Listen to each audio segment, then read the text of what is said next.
여러분 반갑습니다. 지난 과에서 우리는 성경이 인생의 앞길을 비춰주는 등불임을 배웠습니다. 그리고 또한 성경은 인류 역사상 가장 많은 사람에게 빛과 유익을 준 책이며 오늘날까지도 계속해서 많은 사람들이 읽고 연구하는 유일한 책임을 확인하게 되었습니다. 그런데 오늘날 성경을 읽는 사람들 중에서 성경을 단순히 도덕적 가르침이나 윤리적 교훈이 담긴 책, 곧 하나의 수양서나 처세운 정도로만 여기는 경우도 많이 있습니다. 그러나 우리가 지난 시간에 살펴보았듯이 성경은 영생에 관한 진리를 포함하고 있으면서 죽을 수밖에 없는 인생, 허무하고 의미 없는 인생의 문제에 대한 확실한 해답을 줄 수 있습니다. 과연 성경은 인생의 운명을 바꿀 만한 책인 것입니다. 그러면 성경이 왜 그렇게도 특별하며 왜 우리는 이 말씀을 생명의 말씀이라고 부르는 것일까요? 먼저 성경은 단 한 사람의 저자가 짧은 시간에 쓴 책이 아닙니다. 오히려 성경은 약 1600년에 걸쳐서 서로 다른 시대와 환경 속에 살았던 40여 명의 다양한 인물들에 의해 기록되었습니다.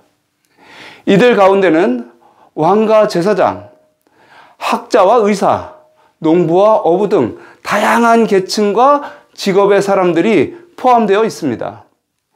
게다가 구약의 원문은 히브리어로 기록되어 있고 극히 적은 부분만이 아람어로 기록되었으며 신약의 원문은 전부 헬라어로 기록되어 있습니다.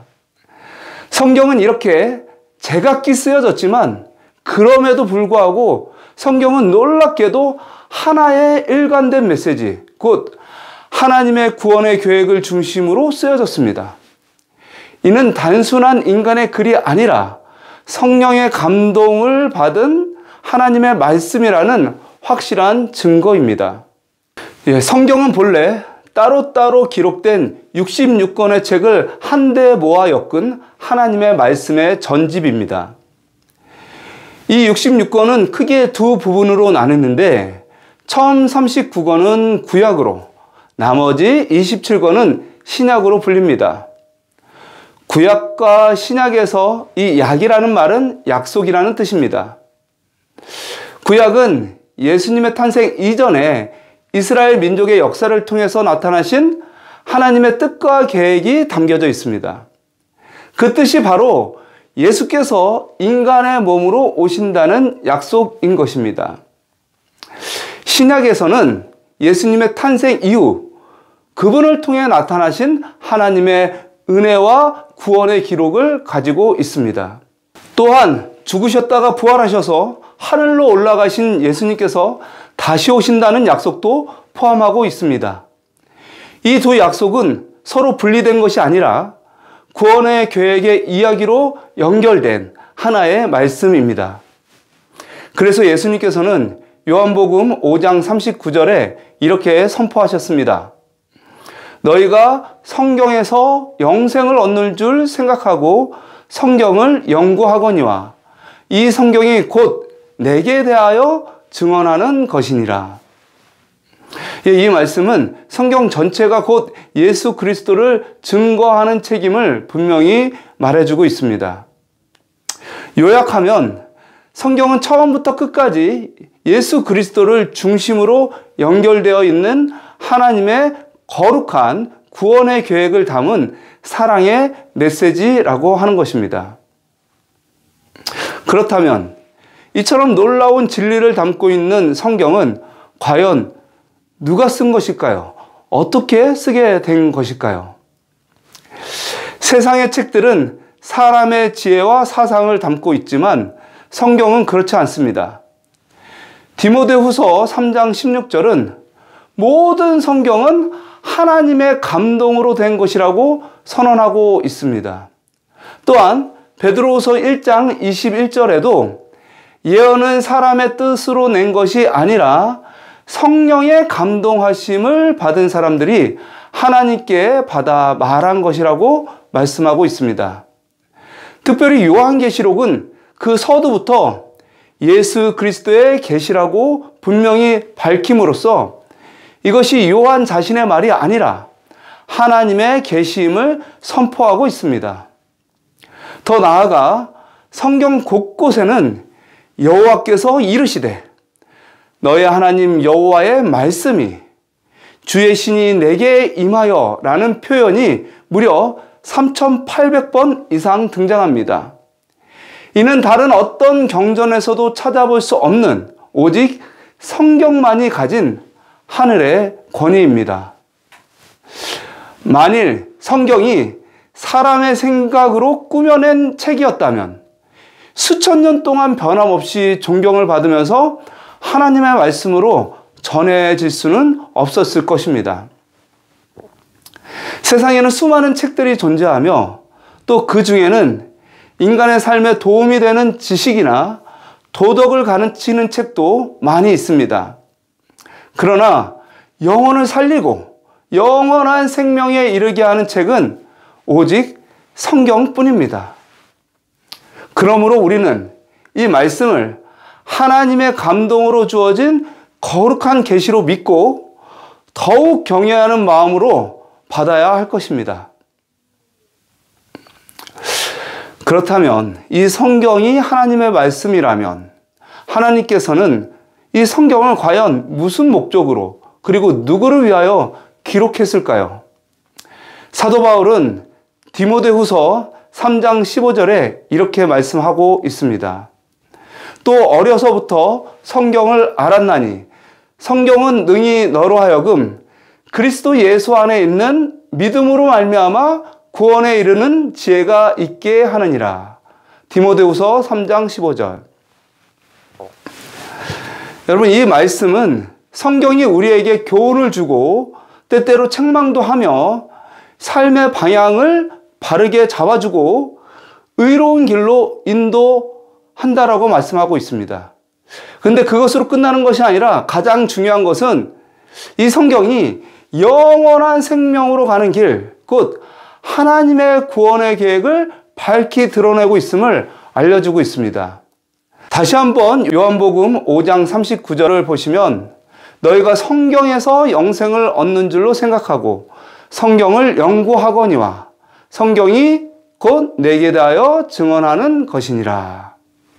예, 이 말씀을 보면 성경은 예수 그리스도를 증거하는 책이며 예수님 안에 영생이 있고 우리는 그분을 믿는 믿음을 통하여 구원에 이르는 지혜를 얻을 수 있음을 알려주고 있습니다.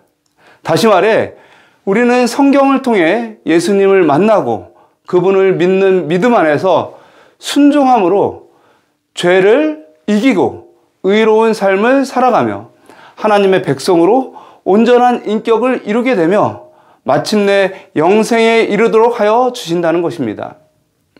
요한복음 3장 16절은 이렇게 선언합니다.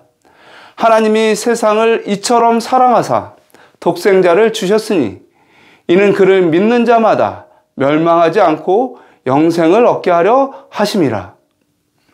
이 말씀이 의미하는 것은 하나님의 지극한 사랑이 예수 그리스도를 통해서 나타났고 우리가 예수님을 통해 하나님을 알고 하나님께 나아가게 되었다는 뜻입니다. 예수님은 4대 성인 중에 한 사람이 아니라 사람이 되신 하나님이시며 하나님에게 이르는 유일한 길입니다. 그래서 주님께서도 친히 말씀하시기를 내가 곧 길이요 진리요 생명이니 나로 말미암지 않고는 아버지께로 올 자가 없느니라. 요한복음 14장 6절 라고 말씀하셨습니다. 그렇다면 하나님이시지만 우리를 위해 인간이 되신 예수님을 증거하고 우리를 영원한 생명으로 인도하시는 성경이야말로 얼마나 귀하고 보배로운 책입니까? 그러므로 우리는 성경을 단순한 종교적 의무로만 읽는 것이 아니라 하나님과 교제하고 그분의 뜻을 알아가는 영적인 도구로 삼아야 합니다. 성경을 통해 우리는 하나님의 음성을 듣고 하나님의 사랑을 깨닫게 됩니다. 그리고 마침내 영생에 이르는 구원을 발견하게 될 것입니다. 그렇다면 성경이 어떤 형태로 구성되어 있는지 간략하게 살펴보겠습니다. 먼저 구약 성경에 대해서 소개해 드리겠습니다. 구약 성경은 약 1100년에 걸쳐서 기록된 하나님의 약속의 말씀입니다. 구약 성경의 첫 5권, 곧 창세기, 출애굽기, 레위기, 민수기, 신명기를 우리는 모세오경이라고 부릅니다. 모세가 기록하였기 때문입니다. 또한 그 내용이 율법과 하나님의 백성에 대한 지침을 담고 있기 때문에 율법서라고도 불립니다. 이 모세오경은 단지 유대인들만의 신앙서가 아닙니다. 전 세계 인구의 절반에 가까이 되는 사람들이 그 가르침과 영향 아래 살아가고 있습니다. 유대교는 물론이고요. 이슬람교, 그리고 기독교, 이 모든 종교들이 이 책을 경전으로 삼고 있다는 사실은 그 권위와 영향력이 얼마나 큰지를 말해주고 있습니다. 다음으로 구약 성경에는 율법뿐만 아니라 역사적 기록과 시문학적인 말씀들도 함께 담겨져 있습니다. 사무엘 상하, 열왕기 상하, 역대 상하와 같은 책들은 주로 이스라엘 민족의 역사를 다루고 있습니다. 그러나 이 역사는 단순한 민족의 기록을 넘어 하나님의 섭리 안에서 이루어진 세계의 역사의 압축이며 동시에 우리 삶에 비추는 거울로서 우리에게도 깊은 교훈을 줍니다.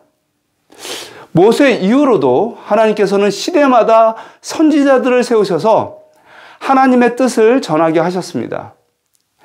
그들은 모두 성령의 감화와 인도하심 아래 예언의 말씀을 기록하였고 그 결과 대선지서 5권과 소선지서 12권이 우리 손에 전해지게 되었습니다. 이 예언서들은 기원전 400년경에 편찬되어 오늘날 우리가 읽고 있는 구약 성경의 소중한 일부가 된 것입니다. 신약 성경에도 이 책들은 선지서 또는 선지자의 글이라고 부르면서 하나님의 말씀으로 권위 있게 인용되었습니다. 이 말씀들은 이스라엘 역사에 나타난 하나님의 심판과 자비, 회복의 메시지를 담고 있습니다. 그러나 단지 과거의 이스라엘에 대한 예언만이 기록된 것은 아닙니다. 오실 메시아 곧 예수 그리스도에 대해 예언하고 있는 것입니다. 또한 구약에는 시편과 잠언, 전도서, 욥기 등과 같이 시와 지혜 문학이 있습니다. 이 책들은 우리의 인생을 되돌아보게 하고 고난과 환난 속에서도 하나님을 찬양하고 신뢰하도록 이끌고 있습니다. 특히 시편은 하나님께 드리는 기도의 언어이며 아가서는 사랑의 아름다움을, 잠언은 삶의 지혜를, 욥기는 고통 속에서 믿음을 가르칩니다. 뿐만 아니라 룻기와 에스더 같은 이야기들을 통해 우리는 하나님의 섭리와 보호하심, 그리고 택한 백성을 향한 하나님의 신실한 사랑을 다시금 깨닫게 됩니다. 그러면 신약 성경은 무엇을 말하고 있을까요? 신약은 곧 구약에서 약속하신 메시아 예수 그리스도께서 이 땅에 오셔서 인류를 구원하신 사실을 기록한 책입니다. 먼저 마태, 마가, 누가, 요한복음 이 네 복음서는 예수님의 탄생과 생애, 사역과 십자가의 죽음과 부활을 증언합니다. 이어지는 사도행전은 예수님의 승천 이후 성령을 받은 제자들이 어떻게 복음을 전파하여 초대교회를 세워갔는지를 기록하고 있습니다. 그리고 바울과 베드로, 요한과 야고보, 유다 등 사도들이 기록한 서신들은 각 교회와 성도들에게 주는 신앙과 교훈의 말씀입니다. 이 성화의 길로 나아가는 우리 모두에게 주는 영적 지도이기도 합니다. 마지막으로 요한계시록은 예수 그리스도의 재림과 최후의 심판, 그리고 하나님의 영원한 나라를 예언하며 성경의 대단원을 장식합니다. 이로써 성경은 창세기 1장 1절에 태초에 하나님이 천지를 창조하시니라로 시작하여 요한계시록 22장 21절에 주 예수 그리스도의 은혜가 모든 자에게 있을지어다 아멘으로 마무리됩니다. 여기서 우리는 중요한 사실을 기억해야 합니다. 어떤 사람들은 신약이 오면 구약은 더 이상 필요하지 않다고 생각합니다. 그러나 예수님께서는 결코 그렇게 말씀하지 않으셨습니다. 그분은 누가복음 24장 44절에서 모세의 율법과 선지자의 글과 시편의 날을 가리켜 기록된 모든 것이 이루어져야 하리라 고 말씀하셨습니다. 곧 구약의 모든 제사와 제도와 예언들은 예수 그리스도를 예표한 것이며 신약은 그 성취입니다. 구약이 씨앗이라면 신약은 그 열매입니다. 구약이 그림자라면 신약은 실체입니다. 그러므로 우리는 구약과 신약을 함께 읽고 서로 비교하여 연구해야만 성경 전체적인 흐름과 하나님의 뜻을 온전히 이해할 수 있습니다. 이 둘은 마치 수레의 두 바퀴처럼 균형 있게 함께 굴러갈 때 완전한 진리를 향해 나아갈 수 있습니다. 우리는 빠르게 변하는 세상 속에서 살아가고 있습니다. 유행이 바뀌고 사상은 바뀌며 오늘의 진리가 내일에는 오류가 되기도 합니다. 인류의 지식과 운명도 시간의 흐름 앞에서 무기력하기만 합니다. 그러나 이러한 변화 속에서도 변하지 않는 진리가 있습니다. 바로 하나님의 말씀 성경입니다. 세상 모든 책은 시간이 지나면 무가치해지지만 성경은 세월이 흘러도 여전히 살아있는 책, 곧 영생의 말씀입니다. 사도 베드로는 말합니다. 모든 육체는 풀과 같고 그 모든 영광은 풀의 꽃과 같으니 풀은 마르고 꽃은 떨어지되 오직 주의 말씀은 세세토록 있도다. 베드로전서 1장 24절에서 25절. 이 세상의 인간적인 영광과 권세는 풀과 같이 시들고 꽃과 같이 떨어지며 결국 흔적 없이 사라집니다. 한때 이집트의 파라오들이 지내던 영광스러운 제국도 지금은 돌 무더기만 남아 있습니다. 로마 제국의 위엄도 바벨론의 영화도 이제는 폐허로 전락해 관광지가 되어버렸습니다. 예수님과 그분의 제자들을 핍박하던 권력자들은 역사 속에서 사라졌지만 복음은 오늘날 전 세계에 전파되어 있습니다. 성경 말씀은 시대를 초월해 변하지 않고 오히려 더욱 선명하게, 더욱 강하게 우리의 심령을 흔들고 감화시키고 있습니다. 하나님의 말씀인 성경은 단지 머리로 채우는 지식이 아니라 사람의 마음을 변화시키는 능력의 책입니다. 히브리서 4장 12절에 하나님의 말씀은 살아있고 활력이 있어서 좌우의 날선 어떤 검보다도 예리하여 혼과 영과 및 관절과 골수를 찔러 쪼개기까지 하며 또 마음의 생각과 뜻을 판단하나니. 성경 말씀은 살아있고 능력이 있으며 우리의 가장 깊은 내면을 꿰뚫고 있습니다. 프랑스의 무신론자 볼테르는 성경은 50년 안에 사라질까라고 예언했지만 그가 죽은 뒤에 그의 집은 제네바 성경협회의 본부가 되었습니다. 토마스 페인은 이성의 시대라는 책에서 성경을 부정했지만 죽기 직전에 차라리 그 책이 쓰여지지 않았더라면 하고 후회했습니다. 잉거솔은 성경은 곧 사라질 것이라고 예언했지만 프랑스 혁명 후 그 성경은 오히려 사회 질서를 바로잡는 데 큰 역할을 했습니다. 존 웨슬리는 성경 말씀을 들고 거리와 시골을 다니며 복음을 전했고, 그것은 영국 사회를 혁명 없이 개혁시키는 강력한 도화선이 되었습니다. 성경은 세상 어떤 철학도, 어떤 사상도, 정치 이념도 이룰 수 없던 근본적인 삶의 변화를 이끌어낼 수 있습니다. 심지어 식인종 문화에 빠져있던 민족들조차 성경 말씀의 감화로 선한 백성으로 변화될 수 있었습니다. 그것은 오직 성경의 능력이었고 복음의 능력이었습니다.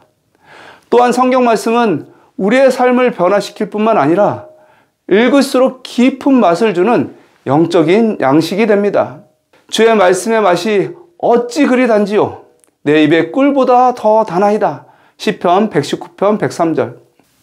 우리가 성경을 단순히 읽는 데서 끝내는 것이 아니라 그 말씀을 묵상하고 실천할 때 그 안에서 우리는 달콤한 진리, 영혼의 기쁨, 구원의 확신을 경험하게 됩니다. 베드로전서 1장 23절엔 다음과 같이 선포합니다. 너희가 거듭난 것은 썩어질 씨로 된 것이 아니요 썩지 아니할 씨로 된 것이니 살아있고 항상 있는 하나님의 말씀으로 되었느니라. 세상은 변해도 하나님의 말씀은 변하지 않습니다. 사람의 사상은 흔들려도 말씀 위에 선 사람은 흔들리지 않습니다. 하나님의 말씀인 성경을 통하여 구원의 진리와 삶의 변화를 경험하기를 소망합니다. 우리 모두 이 성경 말씀을 통해 거듭남을 경험하며 삶의 진리를 깨닫고 세상에서 흔들리지 않는 믿음으로 살아가게 되셨으면 좋겠습니다. 감사합니다.